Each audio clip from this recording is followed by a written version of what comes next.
right? So, professional traders, they don't waste a lot of time or a lot of days losing, losing, losing.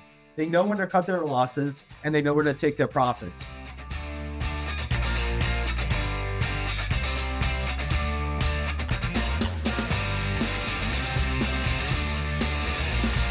All right, joining me will be Matt Bucklin, founder of ExchangiFi, who offers a very interesting platform that occupies an area of ETFs that is absolutely white hot, in my opinion, and that's 351 exchanges, which, if you're not familiar with these, essentially these allow investors to contribute a portfolio of individual securities into an ETF. And the big key here is if this is done correctly, this is not a taxable event. And so an example would be to think about an investor who owns a fairly concentrated portfolio of individual stocks that have gone up quite a bit. So I always like using the example of stocks such as Apple and Tesla, Nvidia, stocks that have gone up substantially over the past several years. And now, because of that, these stocks have overwhelmed an investor's portfolio from an allocation perspective, right? The investor is now overweight these positions, which of course introduces concentration risk. Well, a 351 exchange allows this investor to contribute those stocks into an ETF, and in return, they receive ETF shares. And again, the investor is not taxed until they actually sell out of those ETF shares. And so if you think about what the end result of this is, the investor is obviously delaying paying those capital gain taxes, but they also now have much better diversification. And then obviously they get all of the other benefits of ETFs that I always talk about on here. So ExchangiFi, they are a platform that connects investors and advisors with ETF issuers who are doing these 351 exchanges. And so I'm going to have Matt explain all of this in much more detail. And we'll also go through many of the key considerations around 351 exchanges themselves. Now, later, I will be joined by Paul Marino, Chief Revenue Officer at Themes ETFs, who, as you might gather from the name, they offer a number of thematic ETFs, such as the Themes Transatlantic Defense ETF, ticker NATO, which is a great ticker symbol, by the way. And then they are also behind the Leverage Shares ETF lineup as well, which is comprised of leveraged single stock ETFs. And so we're going to have a conversation around how they're positioning in both of those categories and highlight several of their ETFs. As always, questions or comments, you can find me on X at Nate Geraci, or you can go to etfprime.com. So let's start this week with Matt Bucklin, founder of ExchangiFi, who is joining me from Palm Beach Gardens, Florida. Matt, it is a pleasure to connect. Thank you for joining me. Thanks so much for having me on, Nate. I am a fan of the podcast, and I'm excited to talk to you about all things 351, which I believe you called last year as one of the big trends in the industry, right? You're already buttering my bread here before we even get rolling, which I like. It's amazing because this is a very hot topic in the ETF space, and I thought this would be a very timely conversation to dive into these because investors and advisors are certainly hearing a lot more about this topic. And I guess before we get into all of the details and considerations around this, why don't we start first with what ExchangiFi does to sort of set the backdrop here, and then we can, again, get into detail on 351 exchanges themselves and go from there. So do you want to just explain at a high level how your platform works? Sure, thanks. Your intro was great. That explains it well. It's a platform to connect wealth advisors who are dealing with tax problems and concentration issues with ETF issuers who are working on launching an ETF and are offering this 351 exchange opportunity. So I like to think of it as like the iCapital for ETFs. We can go raise seed money. I got into this while I was working on launching my own ETF, which hasn't launched yet. It's work in progress. It's hard to do. I went to the Yale School of Management, and I thought if something tracked Yale's endowment, and I had the ticker symbol Yale, which I reserved, that this might sell pretty well. And I'm working on it. It'll be out soon, I hope. And I'd learned about this 351 exchange because there was a family office that had been tax loss harvesting for a long time, and they wanted to put some money into an ETF. And so I thought maybe I can get some others who are interested in this as well. And I put up the website 351conversion.com with a sign up form. And within a month, I had so many signups from both sides of the transaction that are interested in this, from investors and their advisors and from ETF issuers. And I realized this is a fantastic opportunity to connect everyone and to provide some software for the whole transaction. Because as I learned, hundreds of millions of dollars of securities are transferred around on spreadsheets. And my background is entrepreneurial, and I've done some tech, and I realized that software could help facilitate this whole transaction and ensure that it's compliant and easy to do. Because my idea is, if it's easy to do, more people will do it. So the one thing, if you've ever tried to follow the diversification requirements and optimize a portfolio for the maximal tax deferral, as well as stick with the 25/50 diversification requirement, it's actually pretty complicated. So you have all your tax lots. You have to, the look through rule means you have to take apart the ETFs into all their individual components if you're contributing ETFs. Then you have to combine all the positions, and then you have to run solver with a whole bunch of constraints, and then put it back into its original portfolio. And there's a lot of room for error in this. So that's the first thing we did. We've got software that anyone can use. You just upload a portfolio, and it'll automatically optimize it for the diversification requirements and compliance. And then we've got some tools on the ETF issuer side, because they're separate portfolio checks that they need to do. They have their own aggregate portfolio diversification requirement checks, and then some strategy alignment checks. So we can do that once the portfolio is complete before the exchange. It works with live market data, so you can do this right up to the moment of the exchange, because as we know, things fluctuate all the time. And right now, we're working on full integrations with all of the parties involved. Right now it's Fidelity, Schwab, Pershing, the custodian side, BNY, US Bank, State Street. So those are the main players in the space right now. And just out of curiosity, what is the business model here? Do you charge a fee to access this platform, or how does that work? So right now it's free for advisors. I know you've got a lot of advisors in your audience, so you can register, use the portfolio optimizer for your clients. You can set up a client dashboard with all their information, and screen all of the open opportunities on the dashboard. And then it's after the optimization, you can download the spreadsheets in the format that it needs for the security transfers. And you connect with the ETF issuers on there. And then there's a listing and marketing fee for the ETFs that are on there that would like to market their opportunity and raise capital. So I want to make this the go-to place for all things 351 Exchange. Okay, so with that as a backdrop, let's now get into some detail on 351 exchanges themselves. And you heard my high-level description there at the top. Perhaps you can elaborate on that. And it might be good if you offer just a really quick history on 351 exchanges as well, just kind of how we got to this point. Sure. So there are a bunch of like-kind exchange provisions in the tax code. At a high level, the idea is you are just swapping your economic exposure in form. And there's, everybody knows the 1031 in real estate. There's the 1035, 721 is a partnership. 351 was meant to encourage corporate formation, and it's an old provision in the tax code, about 80 years old. The idea was that people can contribute their assets to a new company and get issued stock in the company and still have the same economic exposure to the assets that they contributed, but it's not a taxable event. It's a swap of exposure and not a sale. So the IRS determined that you do not have to pay taxes on this.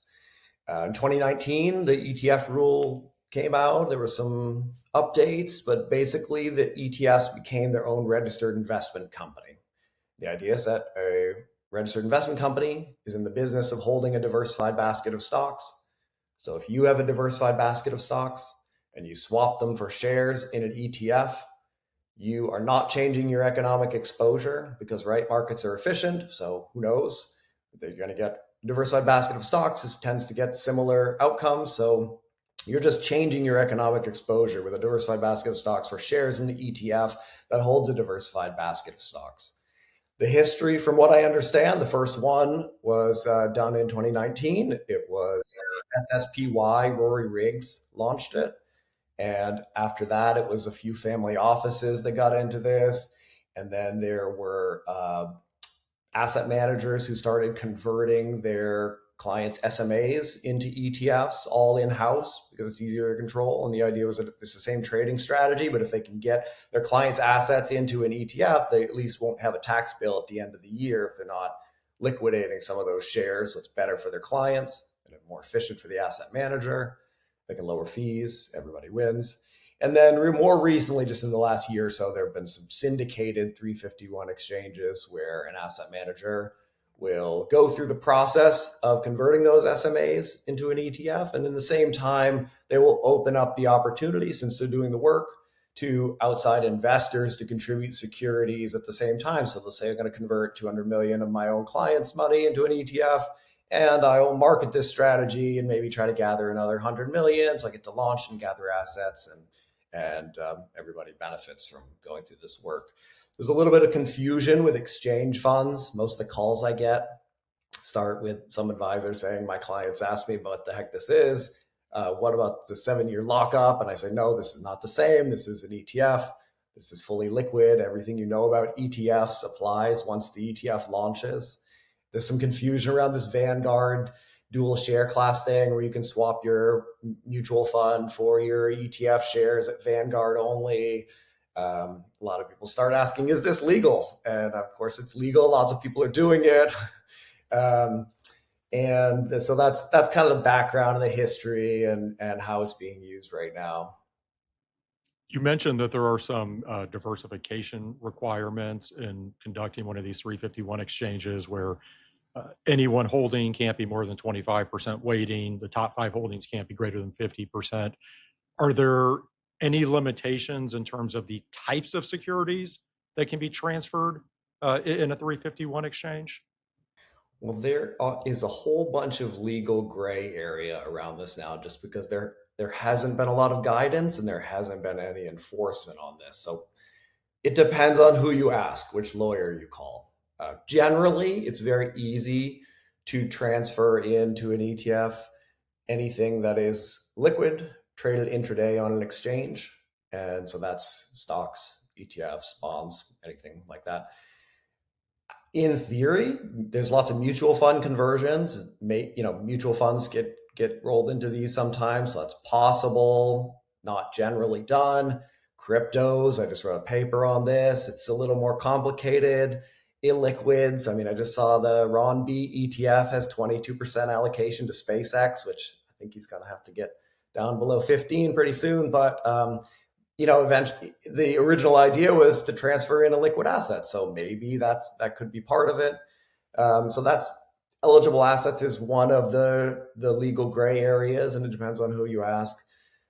Strategy alignment is another one of these legal gray areas. So it depends on which lawyer you ask. Some will say if you file for a value strategy, 100% of the stocks you take have to be in the value strategy. Other lawyers will say no, 0%, because the idea is corporate formation. So you are just seeding a company and the company is then doing what it's supposed to do. So it doesn't matter if it's in the prospectus or not.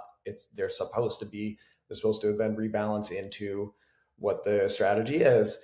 I've heard 30. I don't know where that comes from.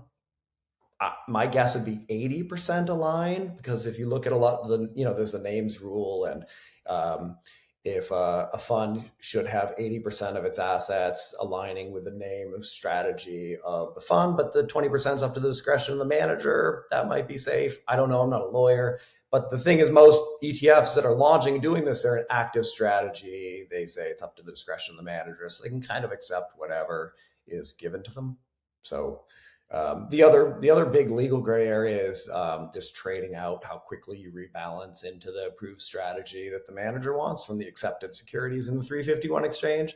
Some lawyers will tell you do it the first day. It doesn't matter. Other lawyers will tell you do it over a year. Otherwise, it looks too much like a tax dodge. I don't know. Who knows, right? Who knows what the next year is going to look like? Again, markets are efficient. A diversified basket of stocks should perform the same as any other diversified basket of stocks. We don't know in advance. And then I guess the other thing is just this operational complexity of it all, which prevents you from taking mutual funds and cryptos and illiquid assets and all of that. And that's a lot of that is just what ExchangeFi is hoping to solve with the software solutions. A couple of quick questions there on those comments. The strategy alignment, just to be clear, what you're saying is there's some gray area around whether the securities being contributed to the ETF should align with whatever the underlying ETF strategy is, correct? Right. So if you say I have a large cap growth strategy and somebody wants to contribute a big position in a small cap stock, the ETF issuer may or may not accept that. And I've seen some where a pretty large small cap position is just rejected from the exchange, and that's just up to the discretion of the ETF sponsor and their lawyer at this point. But there's just one of those confusions. I mean, I think these confusions are what's preventing a lot of the larger big wirehouses and asset managers from getting involved, because they just don't have clear guidance and they're not sure what to do yet. But this is going to change as the industry evolves and it gets easier to do. On the wirehouses too, I imagine that the other thing is they just don't quite know how to monetize this yet. I imagine they'll get to a point where they're charging commissions. And then I deal with this too, an advisor from Morgan or Merrill or UBS or Wells Fargo wants to do an exchange for their client, but they have no way of getting those new ETF shares back onto their own platform because they haven't been approved yet, because the rules are they haven't been around for a year. And so, they maybe could get it back, but then they couldn't trade it. So there's just a lot that needs to evolve. This is quite new. It's going to be big, like you called, but I think it's still in the early days, because this is it's such a win-win-win for everybody. I mean, the investors get tax-deferred diversification into an ETF, which is the best structure for holding capital. Obviously, the efficiency, liquidity, transparency, and they get to continue compounding from a higher base level. Advisors get to provide a non-commoditized, high-value service to their clients. They often make a fee because they're moving legacy stock positions, are sitting on the brokerage side into the advised side, and then they're earning a fee on it. And everybody wins because they've saved so much money in taxes. And then the ETF issuers, it's kind of a no-brainer. I mean, raise seed money before you launch, obviously. It's like the easiest thing I've ever had to sell. I think most listeners of the show understand the basics around ETF creation and redemption, but I guess just to ensure that we're thorough here, do you want to explain the basic mechanics of that? And the reason I'm asking you here is just, you mentioned that there is some gray area around how quickly an ETF issuer divests or sells, or in this case, redeems the holdings that they're receiving. And then obviously this also ties in just to the overall tax efficiency of the ETF structure itself. And so maybe take it from more of the standpoint of what does the ETF issuer actually do with the individual stocks that are contributed to the ETF, if that makes sense. Sure. And I think for your audience, probably help to start with, from the advisor's perspective, how this all works and how the creation redemption process benefits you. So from advisor's perspective, they're going to ExchangeFi, they're screening deals, they look for the strategy that works in their portfolio. They sign the participation agreements, they optimize their portfolio, and it gets sent off to the brokerage for the securities to get transferred to the custodian for the ETF. The day before launch, market close, they figure out how many shares of the new ETF need to get created. And so there's a swap of shares for ETF shares. Those ETF shares get sent back to the brokerage accounts where they came from on the day that the ETF launches. In general, once the ETF is live, the process is that a authorized participant who works with the ETF sponsor, they will buy securities on the open market and swap them for shares with the new shares created with the ETF issuer. If there's demand for shares, they're managing the spread. So they're just just doing a swap of shares of all the stocks that are supposed to be in the portfolio for new shares in the ETF. And then the AP sells them on the open market to manage the spread and make sure that the ETF shares are in line with the portfolio. So that's the swap, the part where it's not a sale like a mutual fund. It's actually just a swap, and that's what helps ETFs be tax efficient. And there's lots of confusion around that as well. I mean, um, you know, the ETF, there never really is going to be a taxable event because of this whole process. But in theory, they could, and they're managing their tax lots. But from the advisor's perspective, it doesn't matter. You transferred in the securities at your cost basis. Your cost basis stays the same in those ETF shares going forward. And I think we should emphasize the point that these are a one-time deal, right? In other words, once a 351 exchange takes place, once the ETF is seeded and launched and it's live and trading, that's it, right? This isn't an ongoing process. Well, actually, that's another legal gray area, and I've heard from different lawyers that this is possible as well. So there's the control rule, which doesn't really apply because every ETF that's launched so far has been at inception. And so there's this 80% control rule. All the new owners of the shares need to own 80% of them, outstanding shares. At launch of the ETF, everybody who owns shares in the ETF owns 100%. So that point is null. But if you have an ETF, and there are a lot of ETFs out there with very low AUM, and you can come up with 4 to 5 times the AUM to exchange in, you can create new shares into a 351 exchange into an existing ETF. It hasn't been done. I'm working on it. We'll get there. But that's another thing that's evolving in the space as well. I'm getting the clear impression from you that this is absolutely an evolving area. So not only is it white hot, it's evolving. There's a lot of gray area. So it makes it all really fascinating. Let's talk some more specific use cases. So again, I gave the example at the top of just somebody who has a concentrated stock portfolio and they have large embedded capital gains. They now want to diversify, but they don't want to pay those taxes. What are some other specific reasons why an investor or advisor might want to pursue a 351 exchange? Yeah, despite what you might think, this is not just for the super rich. I would say the most common use that I have seen through the ExchangiFi platform is somebody who either made a lucky stock pick a long time ago, like your example, they might have bought Apple in the 90s, or they might have bought Tesla in the early teens, or they worked for a company and participated in their employee stock purchase program. And now very large portion of their portfolio is in one stock, and they need to diversify as they're approaching retirement because they're nervous. So that's the most common use case. Another one is re-indexing. There's $1 trillion in tax loss harvesting funds now, and eventually you run out of things to sell and you need to get back to broad market diversification. Another interesting one that I keep seeing now is avoiding forced capital gains events. So a company is getting taken private and you own a couple $1 million in shares in that company and you didn't want to sell and didn't want to pay capital gains taxes on it. You can do an exchange before that the buyout goes through and the cash hits your account. And so you have ETF shares and they'll deal with the transaction. Or if an ETF is closing, because a lot of ETFs do close. It's happened to me. And when it liquidates, you get cash in your account. You have to pay capital gains tax on that. So that's another use case. And I think a lot of these smaller ETFs will end up getting rolled into each other. Just rebalancing, repositioning. Advisors are doing this as people approach retirement.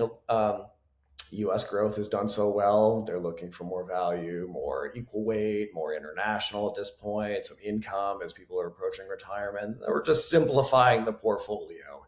It's kind of a mess, and they've got some high fees funds in there and things like that. They just kind of want to clean it up without having to pay a big capital gains tax bill.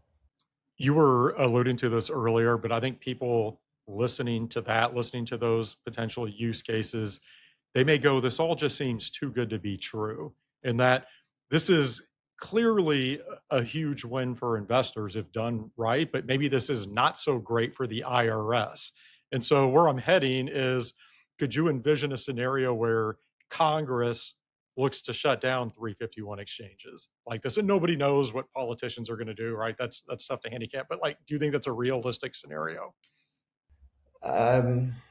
You never know, but I don't think so. And I'll tell you why. I think that this just makes the tax code fairer for equity investors as compared to real estate investors. I mean, I know a lot of people have made a lot of money in real estate because there's all these tax benefits for them.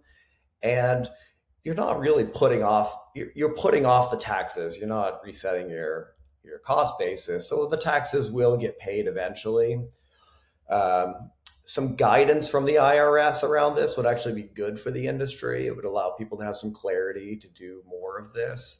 But at this point, it would take an act of Congress. I know Senator Ron Wyden has talked about closing this loophole, but I don't think it's a big priority. And the way I think about it is the carried interest loophole has broad bipartisan support by everybody except people in the private equity industry, and that hasn't been closed for decades. So probably they're not going to get around to this.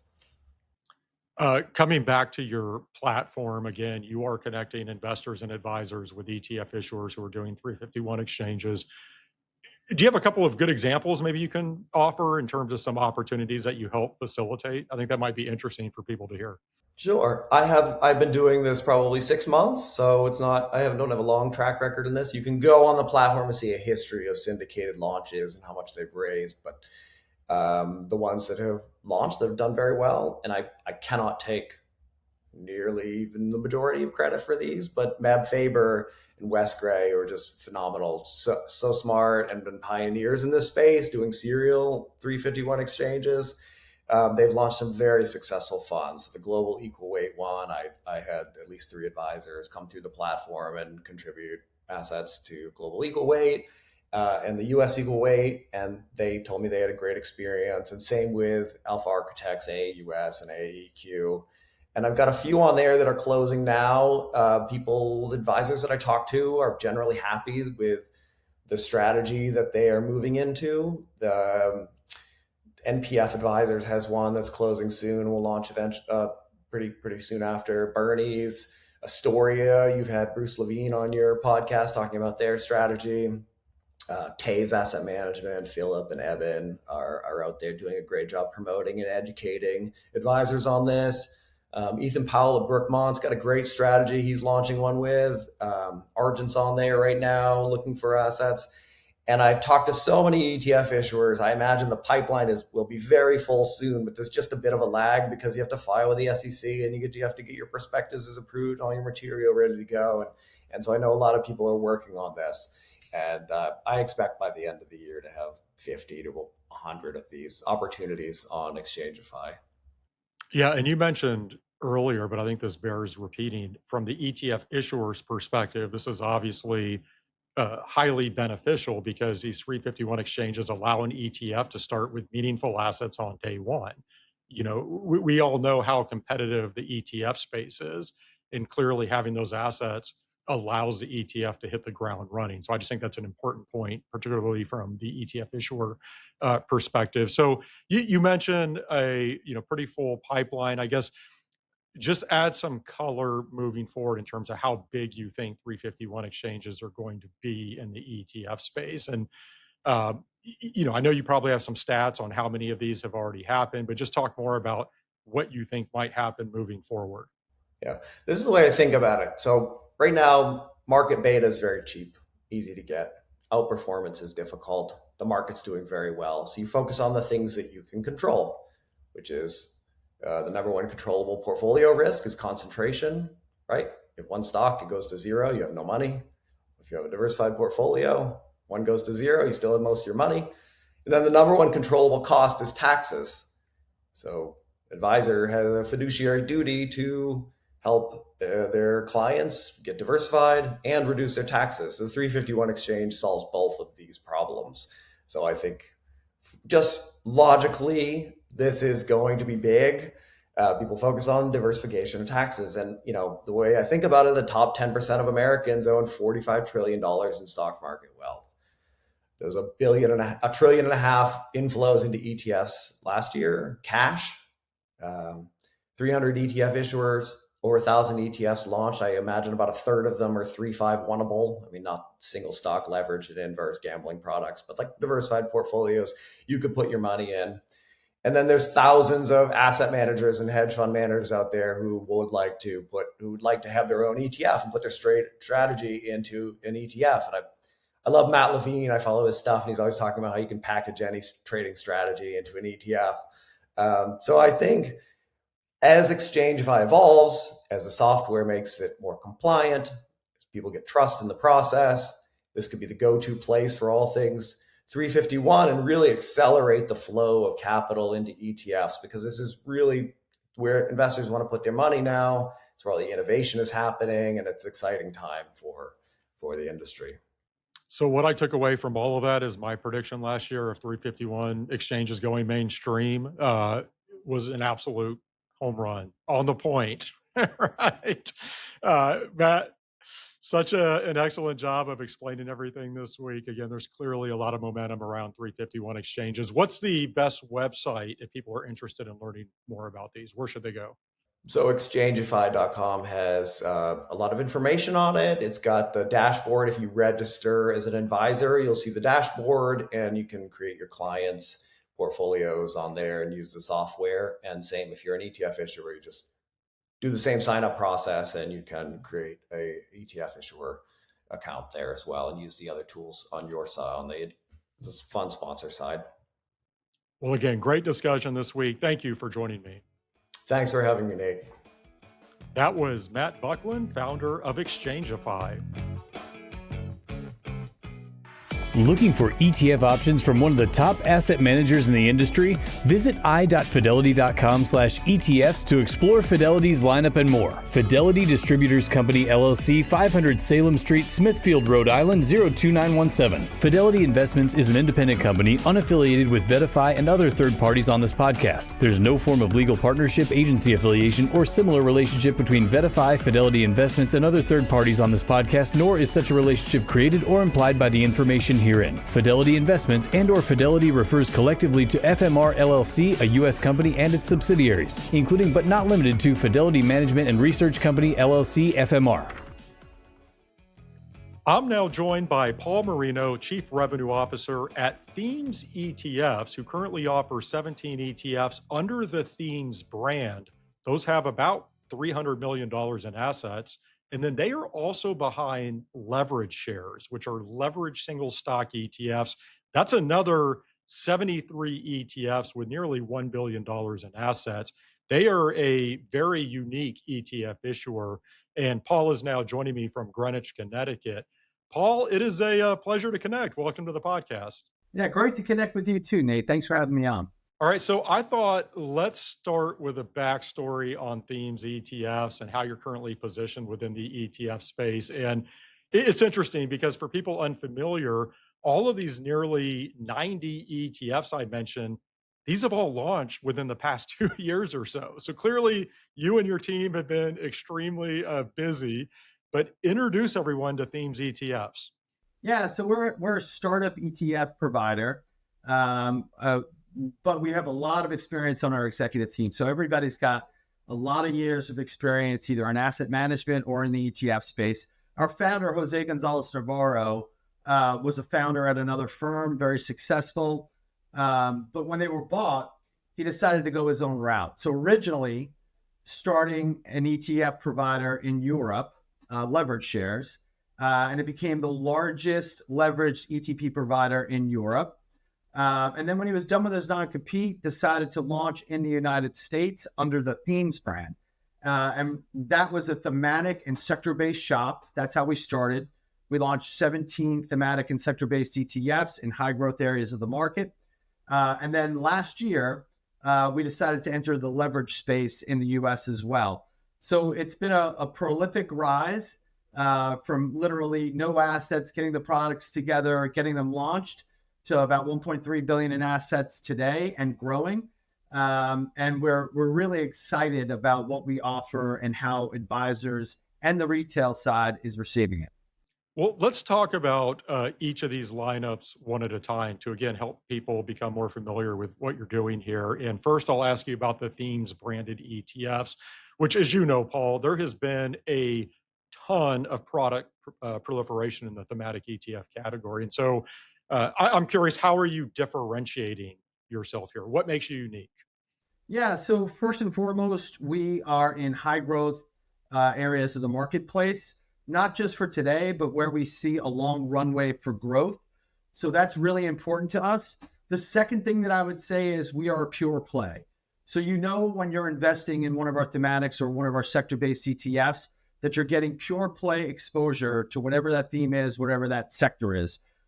We don't try to include other things to try to juice performance. You're going to get exactly what we're offering.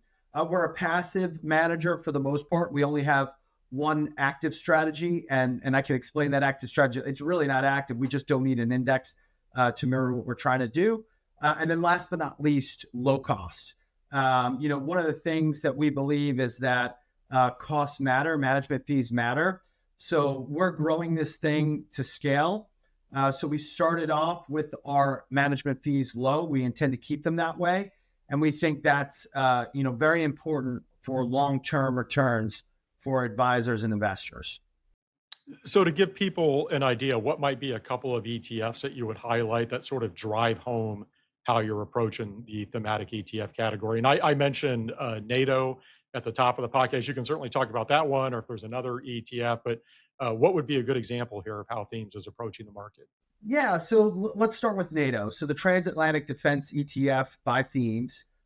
It's a pure play on aerospace and defense companies in NATO member countries. So it's very, very specific. Why did we think that was important? Well, because of everything that's going on geopolitically and what the administration is doing to reset its relationship with NATO. So how does that impact the portfolio? Well, it's based both, the companies that we select are based in the United States and in European NATO member countries. And as you've seen with the new positioning, NATO member countries now have a bigger responsibility to build their own defense, number one. They have to increase their spend from 2% to 5%. And we, instead of trying to predict where the puck is going, that famous Wayne Gretzky saying, we look to where the investment's going, and the investment's going there. So we eliminate tech out of the portfolio. A lot of our competitors will add tech to juice up returns, but we think investors get enough exposure to tech in their broader portfolio and asset allocation strategies.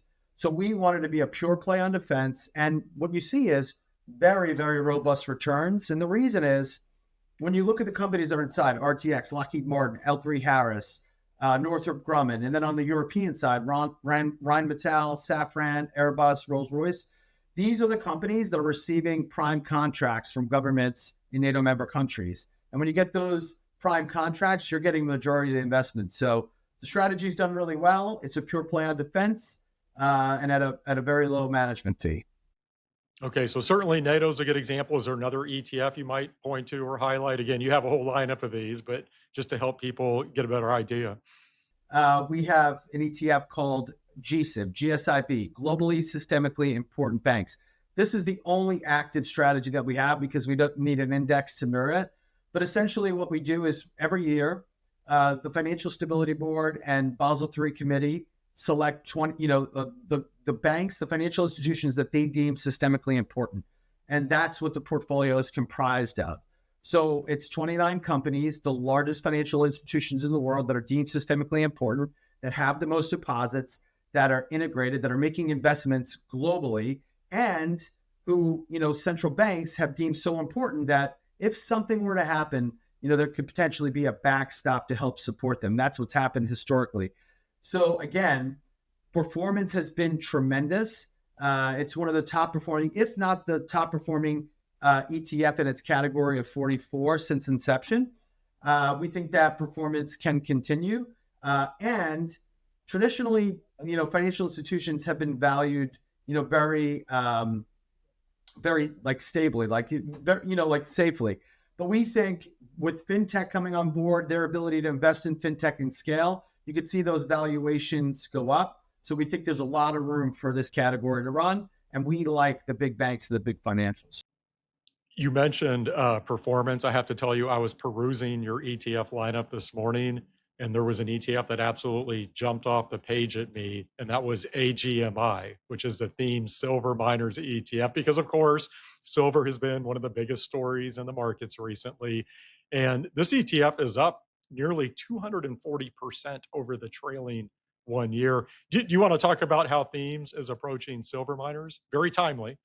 Yeah, so silver is an industrial metal. It's an important component in the electrification of all things. That's number one. Number two, the spot silver has been historically undervalued, and people have been waiting for it to catch up. And what the miners do is they give you an amplified return. So they were operating at a very low spot price for a long period of time. So they became very efficient. Now that silver has taken off, and we think, there's a long runway, not just for silver and gold, but for other commodities and other industrial metals, especially with what's going on with infrastructure build and with fiat currencies and people losing faith in fiat currencies. So we think hard metals are a great space.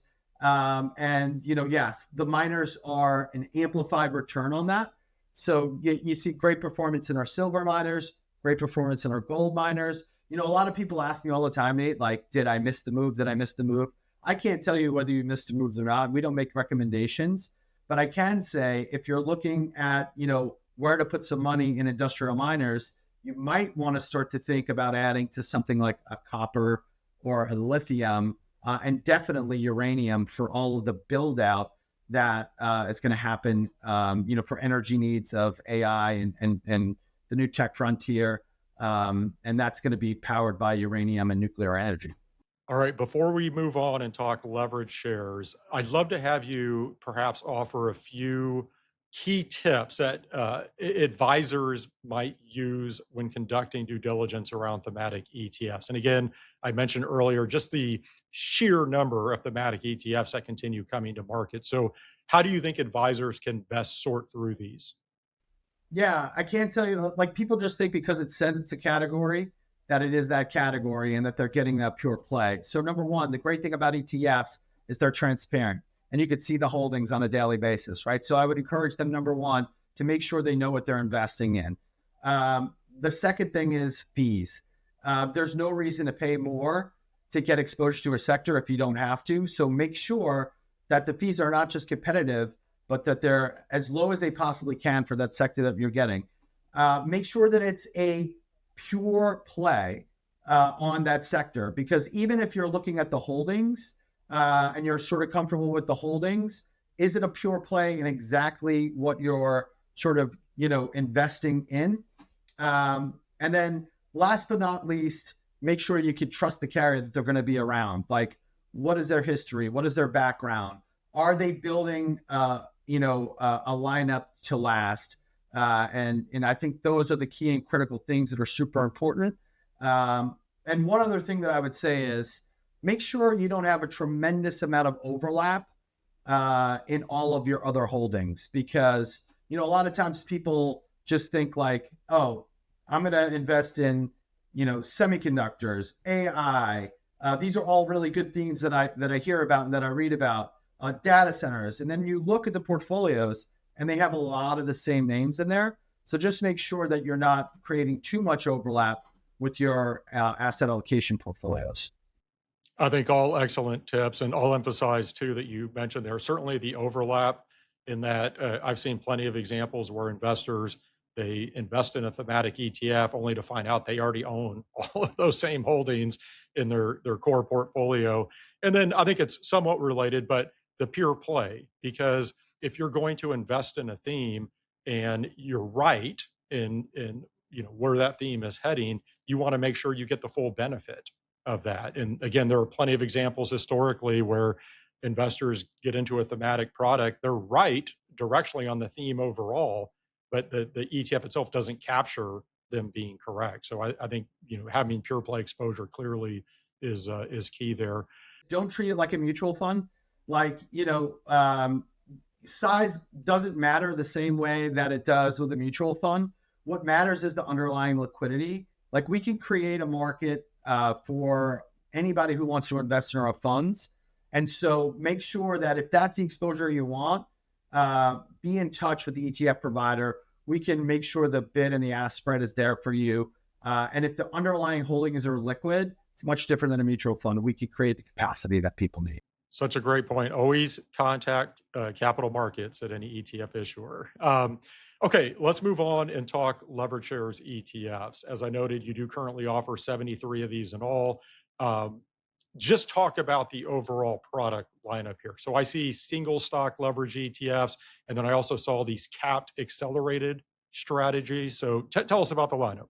The beautiful thing about an ETF is such a great wrapper that you can create lots of different strategies inside of them. So we could start with the leverage 2x long ETFs that we have. So, leverage has existed in investing for as long as investing has been around. Generally reserved for professional traders that understand either how to leverage up using options and can get those options at a reasonable cost, or they understand how to short products, borrowing the stock and using margin. But that's kind of dicey for the retail investor. And what we saw was an appetite for retail investors to compete on a more level playing field with institutional investors. So this is a way to do that. So we literally create the leverage inside of the ETF using swaps. And then we offer 2x up or down for whatever that underlying security is. Now, it's important to note that, a lot of people will say these are gambling products, so and so. We don't think so. These are just ways to amplify leverage when you have high conviction. And it's no different than what a professional investor would do. And the great thing about these ETFs is you can gain that exposure very, very easily. And if you need to pivot, or you're wrong, or you missed the move, you can trade it very easily and get out of it, just like any other ETF that's out there. And you also have access to it pre-market, post-market, which is a little bit different than the options market, because a lot of these big moves are made before the market or after the market. So you have lots of flexibility. They're trading vehicles, and it's important to say that they reset daily. So they're not buy and hold strategies like our thematics are. So you really have to have a process in place as a trader for when you want to gain that exposure and then when you want to exit. Well, that's actually what I wanted to ask you more about. You made the comment that, there's this narrative out there that these are gambling products, and you'll certainly see some investors and pundits and media types, they like to criticize these products. They say investors will get burned. They'll say the math of these products is such that the ETFs are designed to go to zero, right? Those sorts of things. So I guess talk more about that, because clearly you mentioned earlier, leverage has been around forever. This isn't a new concept. And I'm guessing you would say that products like these democratize access, they make it easier. But talk about some of the negative stereotypes or negative narratives out there. Well, so many people speculate in the stock market, and that's just the nature of it. There's sort of a gambling characteristic, especially if people aren't professional investors. But that's not going to go away. You could save everybody from themselves by just saying, we're not going to give you access to a brokerage account, but that's not the way that it works. Like, everybody has the ability to have access, and I'm not sure how they would protect them if they're going to allow them to invest in options.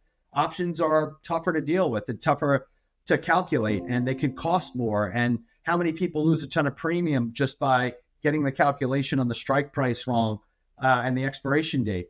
So, I think whenever there's innovation, whenever there's a change, whenever there's easier access, people start to scrutinize that more, and they start to be more critical of it. But we don't see it as that way. And plus, I will also say, the world is changing, especially when it comes to investing with all the new platforms. There's a little bit of a gamification that's there. So we're looking at, places like Polymarket and Kalshi, and, we're betting on things that have, that you can't even do due diligence on. It's just the probability of something, right? So as that enters into the marketplace, I would be much more comfortable with somebody coming to me and saying, I like where NVIDIA is valued, and I love their growth story. I'd like to take an amplified approach to that. That to me is more healthy than trying to, put money on who the next Fed chairman is going to be. Okay, so outside of obviously an investor making sure they understand how these products work, what would be some key tips you would offer in this category to investors looking at these single stock leverage products, which again, this is a growing category, just like we talked about on the thematic ETF side. So what are some things that they should be looking for? Have a process for how you trade. Make sure that you're not getting out over your skis, meaning, I was on a podcast the other day where somebody told me that they were going all in short silver. I literally said a prayer for them immediately and was like, please, make sure you're not going all in any direction. And I think about that guy every day as I see the silver price continue to go up. So have a process, make sure that you're comfortable with the risk that you're taking and the dollar amount that you're taking. Understand that these are trading vehicles and know your exit, up or down. Right. So, professional traders, they don't waste a lot of time or a lot of days losing.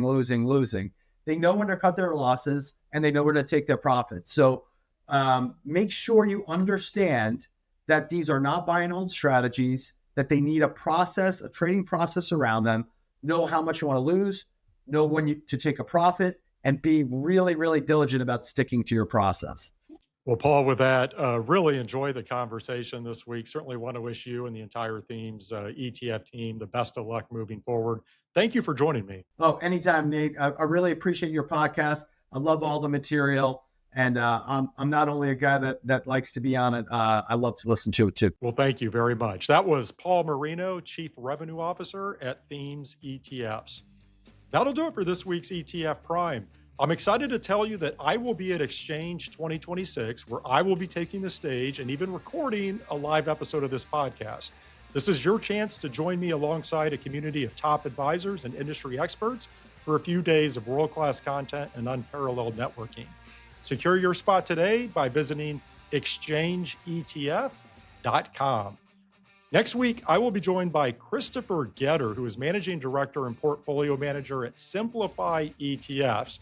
So we will be discussing private credit in ETFs and also the credit markets in general.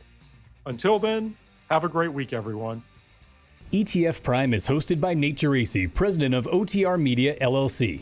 Nate is also president of investment advisory firm Nova Diaz Wealth Management. While OTR Media and Nova Diaz are related by common ownership, they are separate and distinct entities, and anything discussed on this program should not be construed as an official statement by Nova Diaz. This program is for informational purposes only and does not constitute investment advice. Investing in ETFs involves risk, including possible loss of principal. Any past performance figures discussed are not necessarily indicative of future results. Some guests appearing on this program may also be financial sponsors of ETF Prime. OTR Media and Nova Diaz are not affiliated with VettaFi or any of its affiliates. VettaFi's participation in this program should not be construed as an endorsement or an indication by VettaFi of the value of any OTR Media or Nova Diaz product or service. Visit etfprime.com for more information.